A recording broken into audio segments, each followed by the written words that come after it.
Hello everyone, स्वागत है आपका एक बार फिर से निमिज नॉलेज पॉइंट पर। तो आज हम लोग जनरल स्टडीज एमसीक्यूज का सेट 11 करने जा रहे हैं, जो आपके किसी भी कॉम्पिटिटिव एग्जाम के लिए बहुत इंपॉर्टेंट है। अगर चैनल पर नए हैं तो चैनल को सब्सक्राइब जरूर करें और वीडियो को लाइक जरूर करें। तो स्टार्ट करते हैं। फर्स्ट क्वेश्चन है हमारा, संविधान में निम्न में से क्या प्रदान नहीं किया गया है। मतलब इनमें से कौन सी चीज जो है जो संविधान में नहीं दी गई है, संविधान में नहीं लिखी गई। ठीक है, तो फर्स्ट है चुनाव आयोग। देखिए, चुनाव आयोग संविधान में दिया गया है, इसका आर्टिकल है 324। ठीक है, उसके बाद है हमारा वित्त आयोग। वित्त आयोग भी हमारे संविधान में दिया गया है, आर्टिकल 280। उसके बाद है हमारा लोक सेवा आयोग। तो लोक सेवा आयोग भी हमारे संविधान में दिया गया है। राज्यों और संघ के लिए लोक सेवा आयोग का प्रावधान भी हमारे आर्टिकल 315 में किया गया है। ठीक है, आर्टिकल 315 से लेके 323 तक लोक सेवा आयोग से संबंधित है। तो जो हमारा योजना आयोग है, ये हमारे संविधान में नहीं दिया गया। तो वही क्वेश्चन पूछा गया था कि संविधान में कौन सा नहीं दिया गया है, तो योजना आयोग। योजना आयोग एक गैर संवैधानिक बॉडी है। ठीक है, आपको याद रखना है, ये एक गैर संवैधानिक निकाय है, या इसको आप परामर्शदात्री निकाय भी बोल सकते हो, परामर्शदात्री निकाय। ठीक है, ये आपको याद रखना है। इसकी स्थापना जो है 15 मार्च 1950 को की गई थी, और अभी जो है इसके स्थान पर नीति आयोग की स्थापना की गई है। अभी योजना आयोग के स्थान पर नीति आयोग की स्थापना की गई है। कब की गई थी नीति आयोग की स्थापना? तो 1 जनवरी 2015। ठीक है, 1 जनवरी 2015 को जो है इसके योजना आयोग के स्थान पर नीति आयोग जो है उसकी स्थापना की गई है। ठीक है, 1 जनवरी 2015। नीति आयोग को थिंक टैंक भी बोलते हैं, और इसके अध्यक्ष जो है वो प्रधानमंत्री होते हैं। तो इतना जो है इसके बारे में आपको याद रखना है। योजना आयोग हमारे संविधान में नहीं दिया गया है। नेक्स्ट क्वेश्चन है, भीमबेटका के रॉक शेल्टर किस राज्य में है। तो रॉक शेल्टर जो भीमबेटका की गुफाएं हैं वो कहाँ पर है, तो वो मध्य प्रदेश में है। ठीक है, आपको याद रखना है, ये मध्य प्रदेश में है। नेक्स्ट क्वेश्चन है, किसके शासनकाल में 2 प्रसिद्ध मूर्तिकला शैलियों का प्रादुर्भाव हुआ था। गुप्ता डायनेस्टी, या हर्षकाल, या कुषाण काल, या इनमें से कोई नहीं, तो कुषाण काल। ठीक है, कुषाण काल के बारे में आपको अब बहुत सारे क्वेश्चन पूछे जाते हैं, इसको आपको जरूर पढ़ना है क्योंकि किसी भी कॉम्पिटिटिव एग्जाम की आप तैयारी कर रहे हैं। इससे पहले ये जो सेट है 10 में करवा चुकी हूँ, तो आप प्रीवियस वीडियोस जरूर देखिएगा। 10 इससे पहले के जो 10 सेट हैं वो मैंने करवा दिए हैं एमसीक्यू फॉर्म में। ये हमारा 11वां सेट है, तो जरूर आप देख कर जाइएगा। वीडियो अच्छी लग रही है तो प्लीज वीडियो को अभी लाइक कर दीजिए, ये हमारे लिए एक मोटिवेशन का काम करता है। तो आइए देखते हैं। देखिए, कुषाण काल में एक तो आपको याद रखना है शक संवत स्टार्ट किया था कनिष्क। जो कुषाण वंश का प्रतापी राजा बोला जाता है ना, वो थे कनिष्क। तो कनिष्क ने शक संवत स्टार्ट किया था 78 ईस्वी में। ठीक है, 78 ईस्वी में इन्होंने शक संवत जो था वो प्रचलित किया था। ठीक है, इसके बारे में आपको याद रखना है। इसके अलावा 4th जो बौद्ध संगीति हुई थी, ठीक है, चौथी बौद्ध संगीति, चौथी बौद्ध संगीति जो है वो भी इन्हीं के टाइम पे हुई है। कहां पर हुई थी, तो कुंडलवन कश्मीर में हुई थी, कुंडलवन कश्मीर में। ठीक है, और इसके अध्यक्ष कौन थे? इसके अध्यक्ष थे वसुमित्र। ठीक है, वसुमित्र, और उपाध्यक्ष थे अश्व घोष। ये दोनों ही कनिष्क के दरबारी थे। ठीक है, दरबारी विद्वान थे, दोनों ही कनिष्क के दरबारी विद्वान थे। ये अध्यक्ष थे और ये उपाध्यक्ष बने थे। पहली बार किसी बौद्ध संगीति में एक उपाध्यक्ष भी थे। ठीक है, इससे पहले जो 3 बौद्ध संगीति हुई थी ना, उसमें कोई भी उपाध्यक्ष नहीं थे। तो ये जो चौथी बौद्ध संगीति हुई थी, इसमें एक उपाध्यक्ष भी थे जो कि थे अश्व घोष। तो ये इनके बारे में आपको याद रखना है। अच्छा, 2 प्रसिद्ध मूर्ति कला जो हमसे पूछी गई है, तो देखिए 2 प्रसिद्ध मूर्ति कला जो इनके टाइम पे प्रचलित हुई थी, पहली थी मथुरा शैली, मथुरा शैली, और दूसरी थी गांधार, गांधार शैली।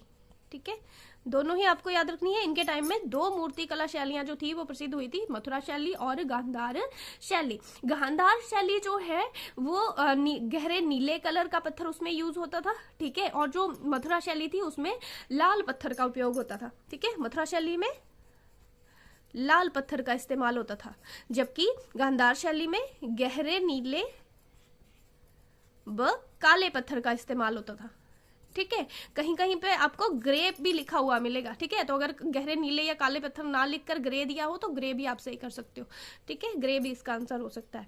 तो इतना जो है वो आपको इसके बारे में याद रखना है। दो मूर्ति कला शैलियां, मथुरा शैली, गांधार शैली, इन दोनों का ही जो प्रादुर्भाव है वो कुषाण काल में हुआ था, ठीक है। ये आपको याद रखना है। शक संवत के बारे में, और फोर्थ बौद्ध संगीति, ये भी कुषाण टाइम, कुषाण वंश के समय में हुई थी।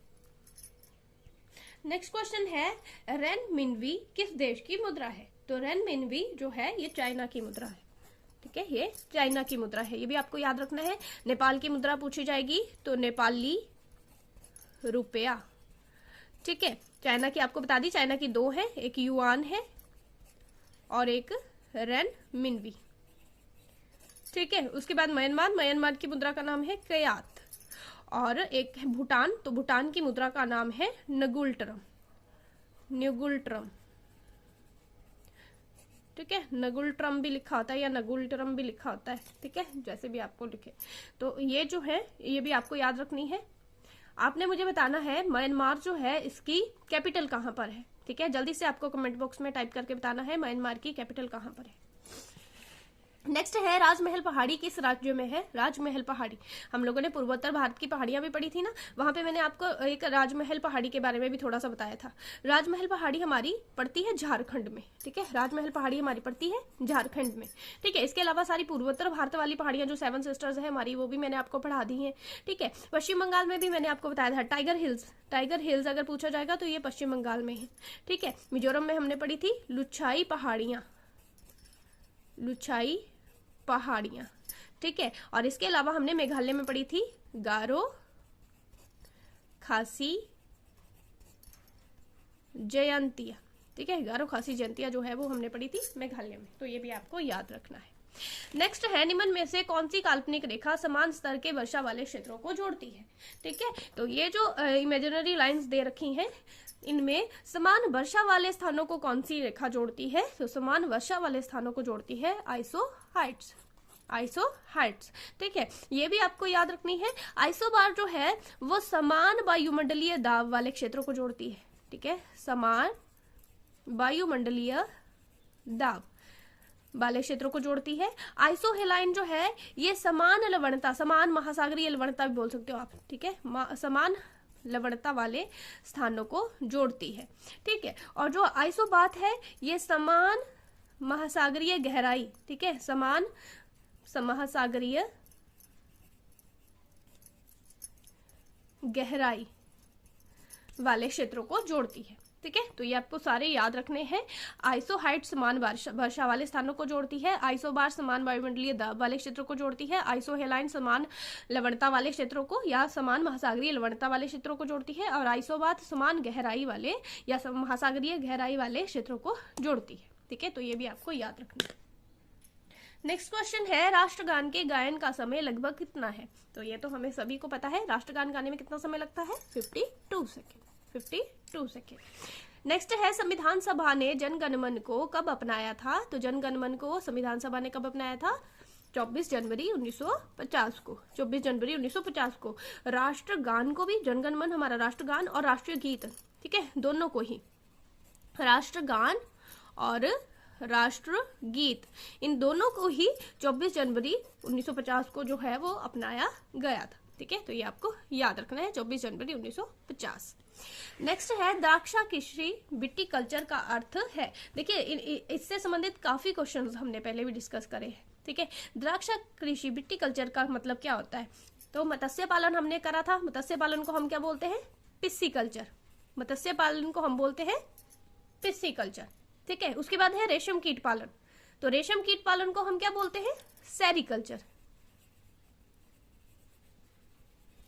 ठीक है। और अंगूरों की खेती को हम बोलते हैं विटीकल्चर, अंगूरों की खेती को हम बोलते हैं विटीकल्चर, ठीक है। तो ये आपको याद रखना है।